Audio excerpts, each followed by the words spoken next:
Daily exams knowledge channel में आपका स्वागत है। आज 17 दिसंबर के करंट अफेयर्स हम यहाँ पर पढ़ेंगे, इम्पोर्टेंट क्वेश्चंस डिस्कस करेंगे।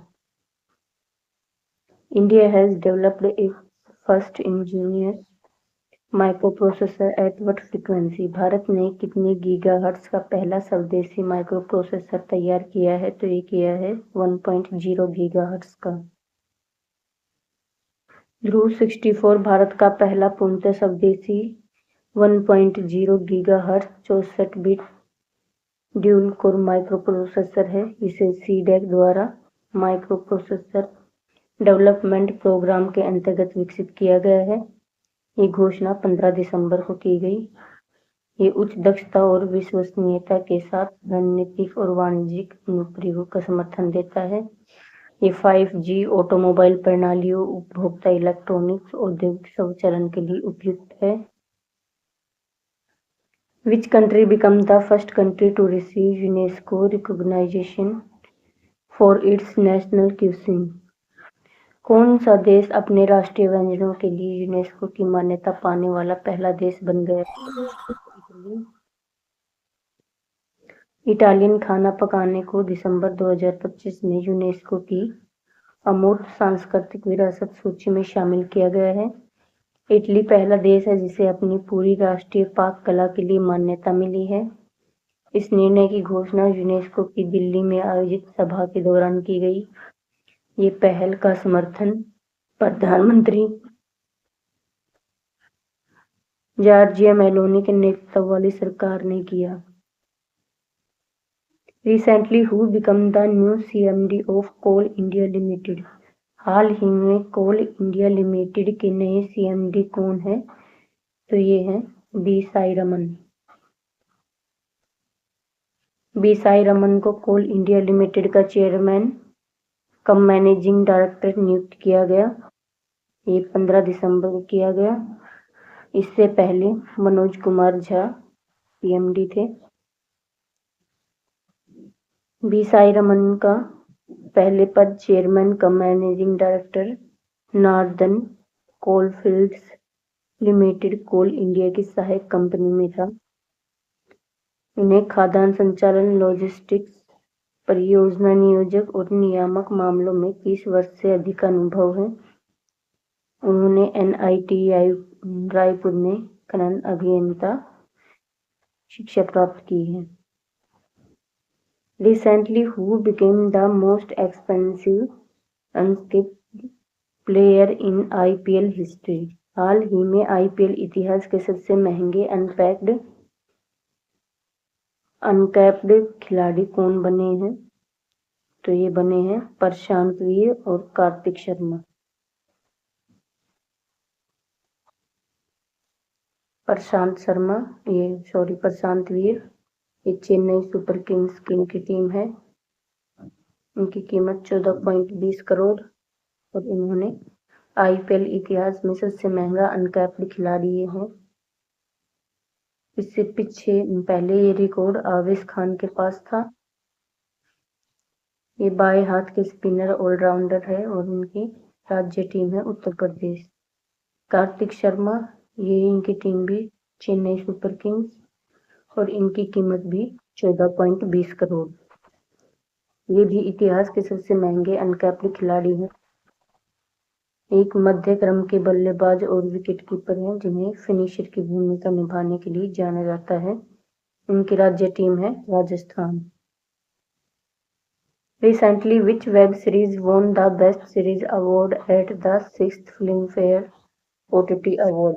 हाल ही में आयोजित 6ठे फिल्मफेयर OTT अवार्ड में किस वेब सीरीज को सर्वश्रेष्ठ सीरीज का पुरस्कार मिला है? तो ये मिला है ब्लैक वारंट को। फिल्मफेयर OTT अवार्ड 2025 का 6ठा संस्करण 15 दिसंबर को मुंबई में आयोजित किया गया।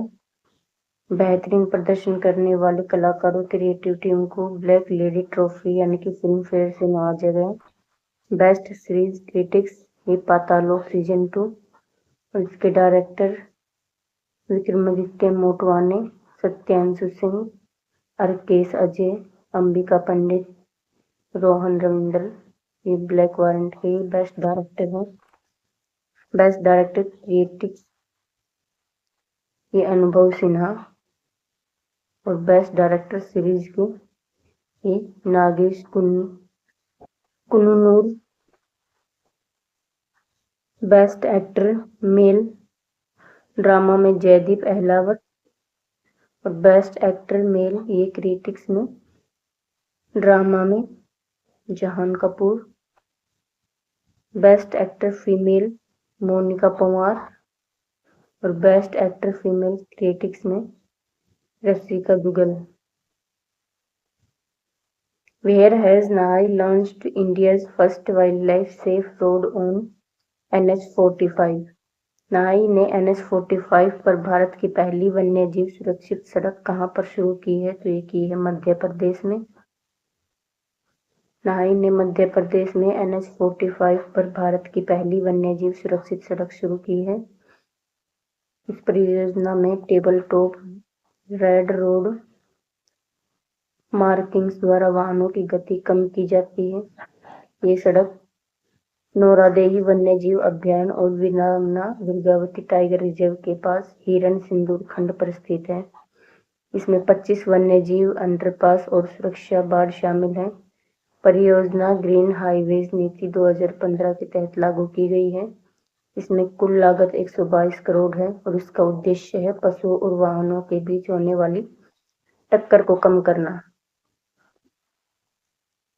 With whom did India sign a trilateral MoU on maintenance of Scorpion submarines?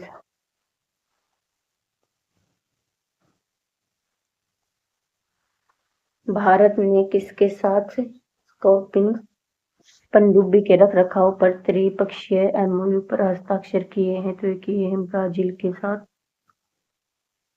Bharat और ब्राजील ने स्कॉर्पिन श्रेणी की पनडुब्बी के रखरखाव पर एक त्रिपक्षीय समझौता पर हस्ताक्षर किया है।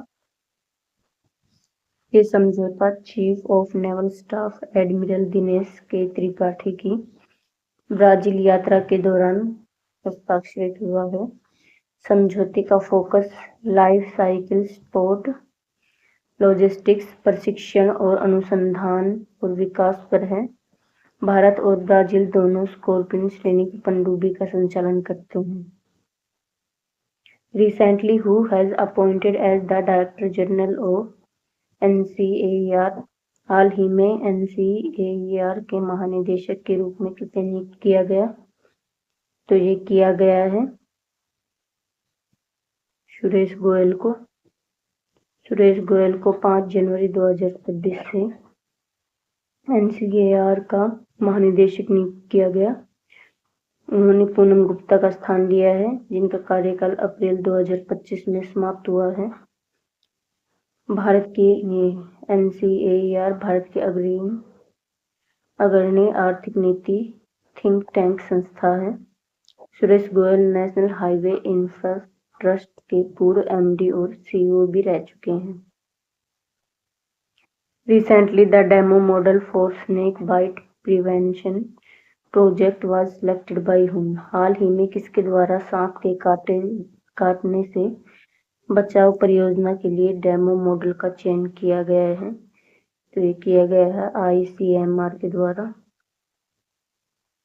असम के शिवसागर के डेमो मॉडल भारतीय चिकित्सा अनुसंधान परिषद यानी कि ICMR के द्वारा स्वीकृत zero snake bite death initiative परियोजना के अंतर्गत सांप के काटने से होने वाली मौत की रोकथाम और प्रबंधन के लिए एक सफल प्रणाली के रूप में मान्यता प्राप्त की है। इसका उद्देश्य है सांप के काटने से होने वाले विषैलेपन को कम करने के लिए समुदाय को सशक्त बनाना और उन्हें इसमें शामिल करना। WHO के द्वारा इसे उच्च प्राथमिकता वाली उपेक्षित उष्णकटिबंधीय रोग के रूप में वर्गीकृत किया गया है। Who approved the Developed India Education Amendment Bill? किसने विकसित भारत शिक्षा संशोधन विधेयक को मंजूरी दी है? ये दी है केंद्रीय मंत्रिमंडल ने। केंद्रीय मंत्रिमंडल ने विकसित भारत शिक्षा प्राधिकरण विधेयक को मंजूरी दे दी है, जिसमें यूजीसी, एआईसीटीई और एनसीटीई जैसे मौजूदा निकायों के स्थान पर उच्च शिक्षा के लिए एक एकीकृत नियामक के गठबंधन का प्रस्ताव है। नया उच्च शिक्षा आयोग 3 मुख्य भूमिकाओं पर ध्यान केंद्रित करेगा: विनियमन, मान्यता और व्यावसायिक मानक।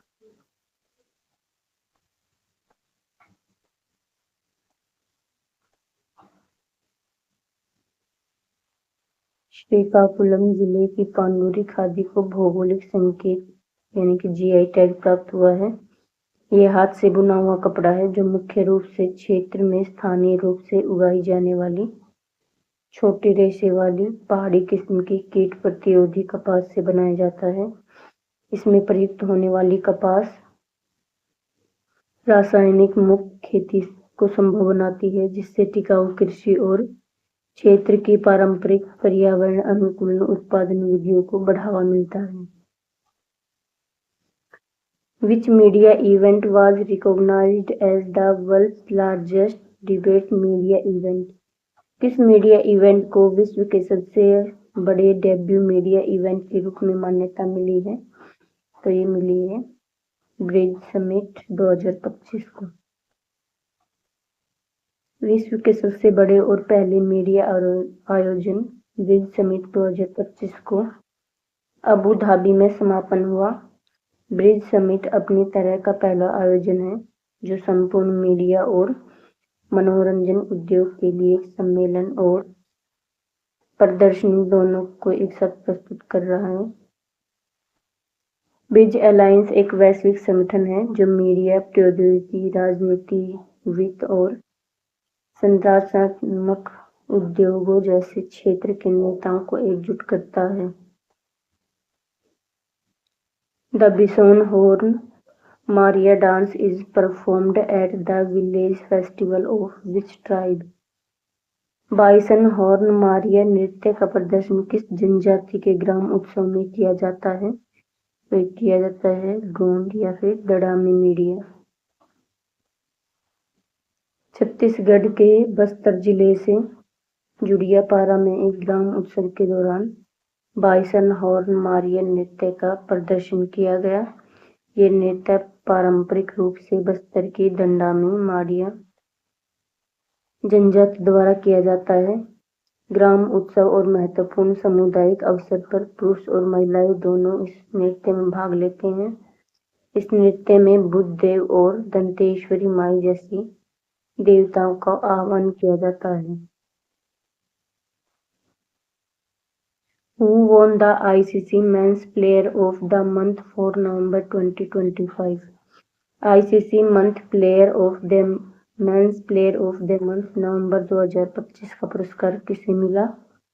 तो ये मिला है साइमन हार्मर को। साइमन हार्मर ये दक्षिण अफ्रीका से हैं। इनको ICC men's player of the month नवंबर 2025 का पुरस्कार मिला। उन्होंने बांग्लादेश के ताइजुल इस्लाम और पाकिस्तान के मोहम्मद नवाज को हराया है। भारत के खिलाफ 2 टेस्ट मैच की श्रृंखला में 17 विकेट लिए। दक्षिण अफ्रीका को भारत में 2000 के बाद पहली बार ऐतिहासिक 2-0 टेस्ट सीरीज से जीत दिलाई। उन्हें प्लेयर ऑफ द सीरीज से भी नामित किया गया। Recently, when was विजय दिवस सेलिब्रेटेड इन इंडिया? हाल ही में भारत में विजय दिवस कब मनाया गया? तो ये मनाया गया है 16 दिसंबर को। विजय दिवस ये हर वर्ष 16 दिसंबर को मनाया जाता है। 2025 में 54वीं वर्षगांठ है। ये 1971 में भारत और पाकिस्तान युद्ध के भारत की विजय की स्मृति की याद दिलाता है। 16 दिसंबर 1971 को ढाका में पाकिस्तानी सेना ने आत्मसमर्पण किया। ये युद्ध 3 से 16 दिसंबर 1971 यानी कि 13 दिन चला। बांग्लादेश का निर्माण हुआ और लगभग 93,000 पाकिस्तानी सैनिकों ने आत्मसमर्पण किया था। दिसंबर में अब तक के इम्पोर्टेंट डेज देख लेते हैं। 1 दिसंबर को विश्व एड्स दिवस, 2 दिसंबर को राष्ट्रीय प्रदूषण नियंत्रण दिवस, अंतर्राष्ट्रीय दास्ता उन्मूलन दिवस, विश्व कंप्यूटर साक्षरता दिवस, 3 दिसंबर को अंतर्राष्ट्रीय विकलांग दिवस, 4 दिसंबर को भारतीय नौसेना दिवस, 5 दिसंबर को अंतर्राष्ट्रीय स्वयंसेवक दिवस और विश्व मृदा दिवस, 6 दिसंबर को BR अम्बेडकर की पुण्यतिथि और राष्ट्रीय माइक्रोवेव ओवन दिवस, 7 दिसंबर को सशस्त्र सेना झंडा दिवस, अंतर्राष्ट्रीय नागरिक उड्डयन दिवस, 8 दिसंबर को बोधि दिवस, 9 दिसंबर को अंतर्राष्ट्रीय भ्रष्टाचार विरोधी दिवस, 10 दिसंबर को मानवाधिकार दिवस, 11 दिसंबर को अंतर्राष्ट्रीय पर्वतीय दिवस और यूनिसेफ दिवस, 12 दिसंबर को सार्वभौमिक स्वास्थ्य कवरेज दिवस, 13 दिसंबर को राष्ट्रीय घोड़ा दिवस, 14 दिसंबर को राष्ट्रीय ऊर्जा संरक्षण दिवस और हनुक्का शुरुआत और 16 दिसंबर को विजय दिवस।